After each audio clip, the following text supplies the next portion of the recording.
যদিও সকাল সকাল উঠতে শরীর স্বাস্থ্য সবই ভালো থাকে, এটা আমি মানি, বিশ্বাস করি। তবে সকাল সকাল আমি কেন জানি উঠতে পারি না।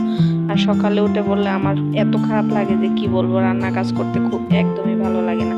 তো যাই হোক, কয়দিন যাবত আমার অভ্যাসটা আমি চেঞ্জ করার চেষ্টা করছি। আমি খুব সকাল সকাল ঘুম থেকে উঠে সকালের নাস্তা, হাজবেন্ডের জন্য দুপুরের জন্য মানে লাঞ্চ, বাবুর জন্য রেস্ট মানে টিফিন করা সব একসাথে করে ফেলি।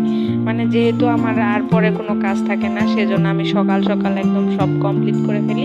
আর সারাদিন নবাবজাদির মতো ঘুরে বেড়াই, মানে বসে থাকি। আর কোনো কাজই থাকে না, ঘরের কাজগুলো ছাড়া, পরিষ্কার পরিচ্ছন্নতা ছাড়া আর কোনো কাজ থাকে না।